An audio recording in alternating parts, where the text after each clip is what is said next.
Hi, my name's James. You might know me as Jimbo. I've been on Tamiyaclub since 2002 and I am member 60.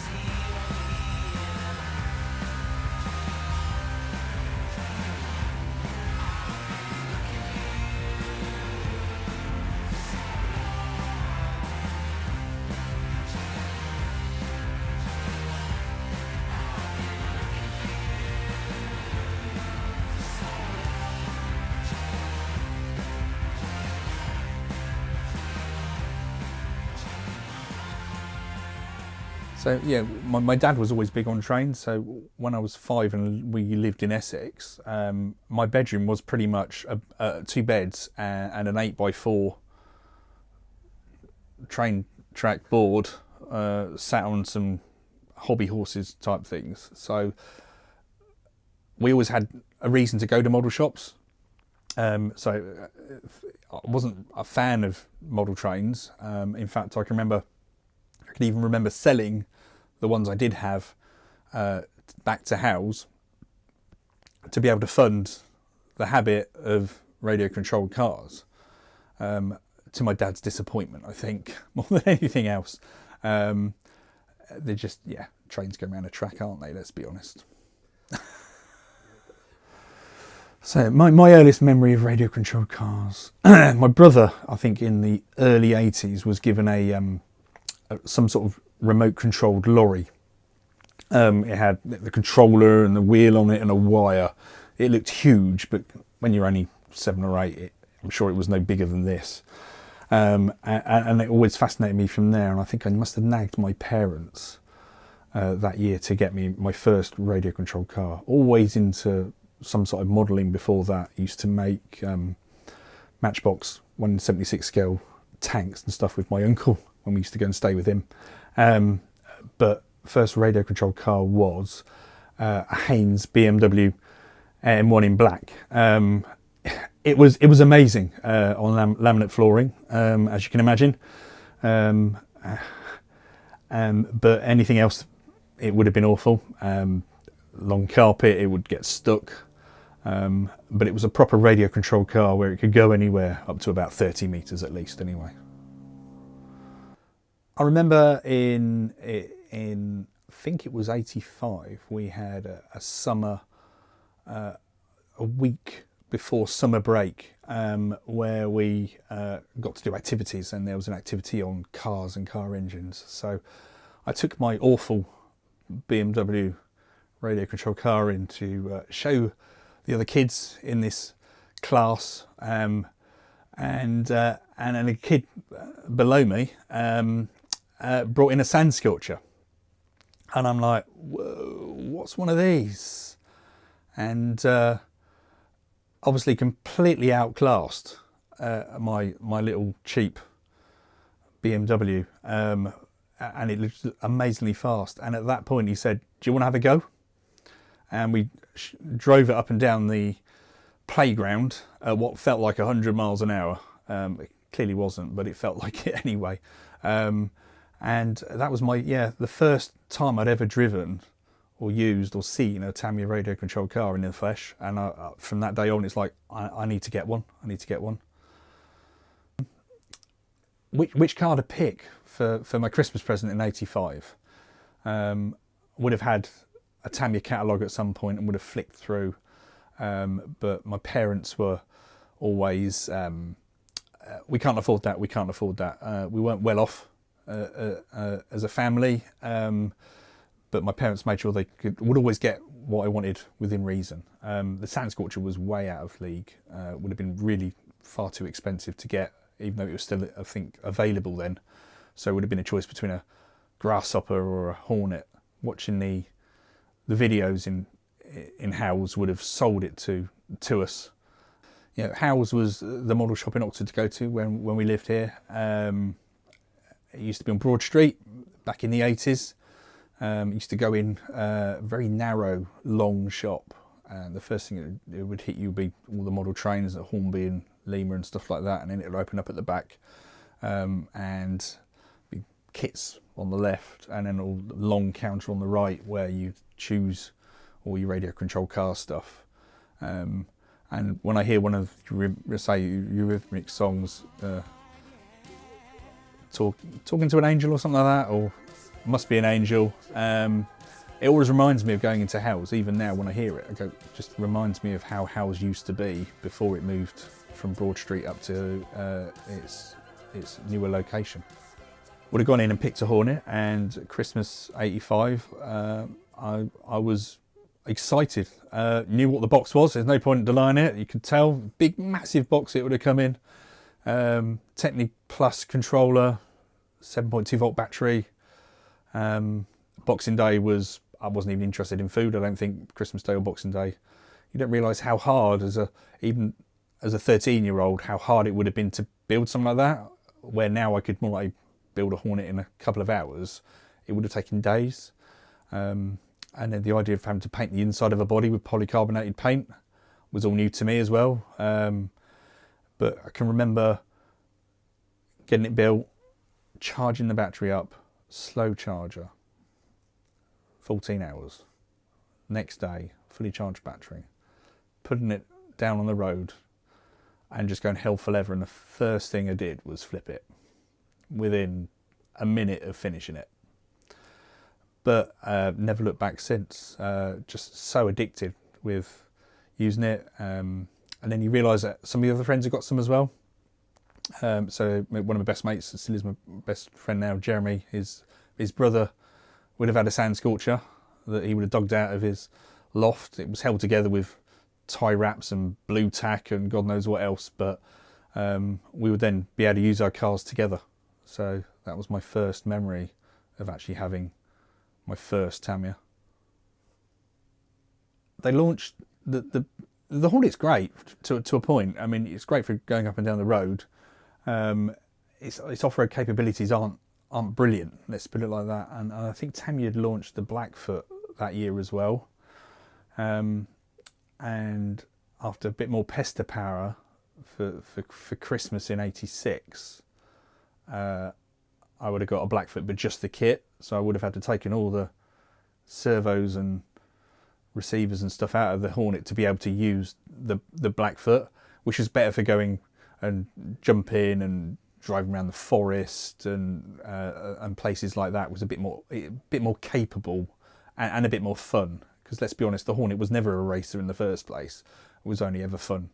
And then at school we had an exchange student. So this would have been, I think it would have been about 86, and his name was Osamu. An exchange student from Japan. And he used to come into school while his parents were over here working and bring in these magazines that he would come and show me. And on the front cover of one of these magazines was a Super Dragon. And I had to ask him, what on earth was a Super Dragon? And he said, it's a special body set you can get through the magazine to put on your Hornet. And I tried to persuade him to get one from his parents, but I had no joy there whatsoever. But I think him and his interest was what spurred something on later on in life. So with my Hornet, we, again, when we moved up to upper school, we had a summer adventure the last couple of weeks of school, and some of the kids in the years above me had decided they were going to do radio controlled cars. I've got my Hornet, which is all good stuff, and we spent the first couple of days of this summer adventure down at the local track in Horsepath, cut grass track, very old school, no timing features, nothing. Just basically a field with someone's going around with a lawnmower. And we spent a couple of days there racing our cars. Again, I can remember this well. Really challenging when you've only got a slow charger still, and a couple of battery packs. My friends at the time would have had a fox, a wild one, and it might have been a frog, and someone else had another hornet. And it was good fun. Gets you addicted to racing against others, although completely uncompetitive. All the cars, the guy with the frog would have had a Techni tuned in it or something stupid like that, and there's me with my 540S trying to keep up. But I can remember the final race, I had not charged my last battery enough, and after about a minute and a half it went completely flat. And then for the second week of this summer camp thing, we actually persuaded the head teachers to let us build a track at one of the playing fields at school, so we could have our own track. Again, very antiquated. We literally cut bits of grass out where we could turn it upside down to make the track markers, and then you could put it back in when we'd finished and make jumps out of sand and stuff. But again, great. So after that event at school, a lot of the other kids were saying, "Oh, we need to get faster, more competitive cars," and they'd all been hoodwinked into the Bigwig, which I think had only just been released, or was being released that year. The idea of being sold with Technigold motor, 8.4 volt batteries, and fully independent suspension. So in '87, I remember buying a Bigwig from Jim Davis in Birmingham. It was £50 cheaper to get on the train to go to Jim Davis in Birmingham than it was to go and buy it from my local hobby shop. So me and a couple of friends bombed down there, picked it up, and again, happy as Larry. And that year, not only did one of my other friends buy one, but he asked me to build that as well. So I ended up having a production line of building cars and then racing them afterwards. We also at school in '87 would have done the second year of summer adventure camp, where we managed to remake the track in the school fields. And this year, instead of racing hornets and frogs, we're racing bigwigs and boomerangs, which is much more competitive. However, when I took my bigwig to our local track, it was just awful. I remember snapping the bumper. It wasn't good enough to go around the hairpins on this track. Them trying to sell me rack and pinion steering on a bigwig as being responsive was just a total lie. And once I got a couple of RC magazines, and later in '87, obviously the Cat XLS won the World Championship. With the bigwig, but not being competitive, no matter what I did to it, and the Cat XLS winning the World Championship in '87. I decided in '88 it was time to get a proper radio control car. So went to Aeronautical Models in Camden Town with my father to pick up a Cat XLS. And it's at this point you didn't even realise it came with oil in the kit. You had to buy oil separately. Had the modified motor and the electronic speed controller from the bigwig, which was fine and fitted in perfectly. But the great thing with Schumachers were that more engineering side of things, having to file things down, make things fit precisely, and more technically advanced compared to a Tamiya kit, which is just basically a static model with a motor in it. Sadly though, the local track had closed down in '88 and '89, so after building it, it pretty much got mothballed and sent to the loft. With all my cars in the loft and learning to drive a real car, just completely forgotten about the hobby until real cars take precedent over toy ones. And it was my next neighbour asked me to get his son a radio control car for his birthday, so it would have been 1998 or thereabouts. So we popped down to Howes, which is in North Oxford now, and bought him a fighter buggy, cheap and cheerful for a little 8-year-old. And it's then how I realised how things had moved on a bit, and got my cars back out the loft, got the bigwig working for my next door neighbour so he could go and play with his son, and I got my XLS out so we could all go and have fun together. When I went back to Howes to buy some batteries and some other bits and bobs to make all the cars work, he'd bought the whole of Ryco's stock for dyno blasters, and £99 was just a bargain for me. Something with a clutch, now truck, a racing stadium truck as it were, and when it retailed at £220 down to 99, I just couldn't say no, and bought one of those. Shelved the XLS again for a bit, took all the electrics out of it and put it in that, took it back to the shop. And the owner, Martin, at the time was so impressed with how well I built it, he said, could I build him a shop version? Which I did. So I ended up building a couple of kits for the shop, and that's what got me back into the hobby. After that, the internet happens. I think with broadband hitting in about 2000, you could start finding more stuff out about things, and I really wanted to find out about the Super Dragon that my Japanese exchange student at school was rambling on about 10-12 years earlier, and then that's when I found Ruby's forum, and asked I think my first question I would have asked on Ruby's forum would have been, does anyone know anything about the Super Dragon? With Robbie's board, obviously Chris was starting up Tamiyaclub, and 2002 I think was a big slap in the face for me, because not only was I part of Tamiyaclub, but I'd found eBay, and broadband internet had helped with that. I can remember my first purchase on eBay was actually from Jason Reed in Japan, and was a chrome Blitzer Beetle. I don't know why, it just looked amazing at the time. I didn't have it for long, but that was my first purchase on eBay, was that car.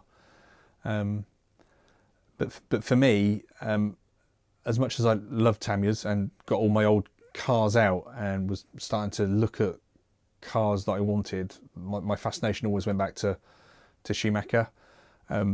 Tamiyaclub was great with parts database, etc. So we could find the parts for our old cars, and all the manuals was starting to come online, but Schumacher was a lot less involved. There was hardly any information on it, so I had to start finding or researching up Schumacher stuff, which was actually harder to do in the long run. I can remember a year later in 2003, I actually made the phone call to Robin Schumacher to persuade him to reproduce the body set for the XLS. And I know a couple of the other members, so Stuart and Alan Cox, were desperate to get hold of these bodies as well. And he did actually produce a run of 8 for me, so I could relivery my XLS back to what I wanted to do. But the collection of Tamiyas started to snowball, getting more information on the Dragon series was my first port of call, and as you'll see behind me, I've pretty much got the whole set now. That always fascinated me, again going back to 1986, and then Tamiya started to slowly re-release cars. Dynastorm, I think, would have been my first re-release purchase in the early 2000s. Again, went quite well with the Dyna Blaster, which I already had. And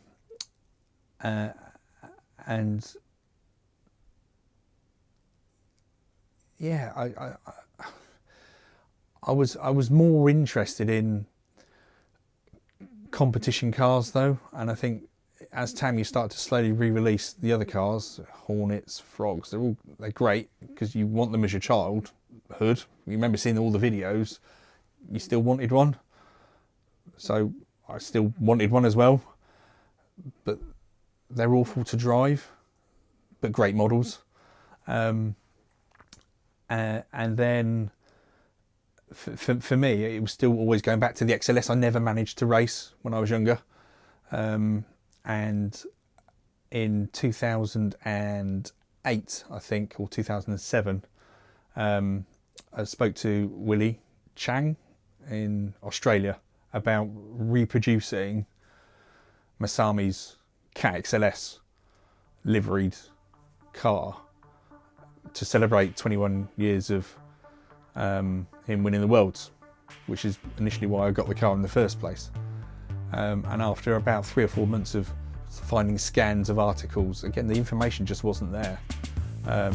We managed to recreate the first ever replica of Masami's car back in 2008, which was 9 years before Schumacher released theirs.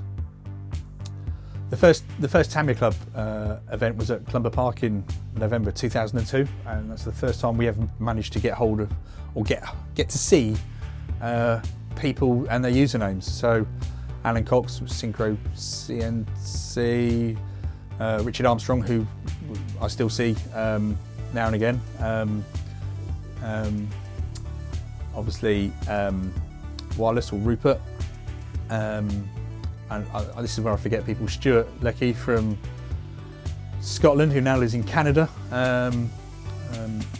And first time we were actually meeting up, almost like a swap shop type thing, and just using our cars, driving around a field, not timing, not racing, not really racing, but just getting out our old cars and using them. On the first event in 2002, I would have taken the XLS and the Dyna Blaster, which have obviously clearly come a long way in their journey, because I obviously don't want to let them go. And then after that, the events got bigger and bigger. I think after that we went to, I want to say, Snetterton, I think, in 2003 and 2004. 2004 was rubbish. I think it rained a lot, so we didn't get much track action that year. And then we moved on to Kidderminster, so proper off-road track. So this is where we're starting to take it seriously. Although we weren't taking it seriously, we weren't timing still, we were just racing our cars around, and it was just fun. And then the bug starts to hit you. I moved away from the hobby a bit after those events, mainly because I had a small child to look after. My daughter would have been born in 2010, and then in 2014 was the first Iconic event, but this was serious with timing.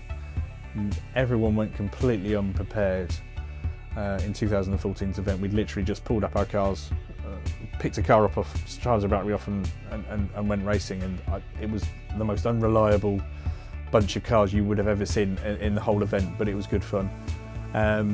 And those events just got bigger and bigger and bigger, and your passion for racing more competitive cars gets bigger and bigger and bigger, up to this year, which was a massive event in 2019.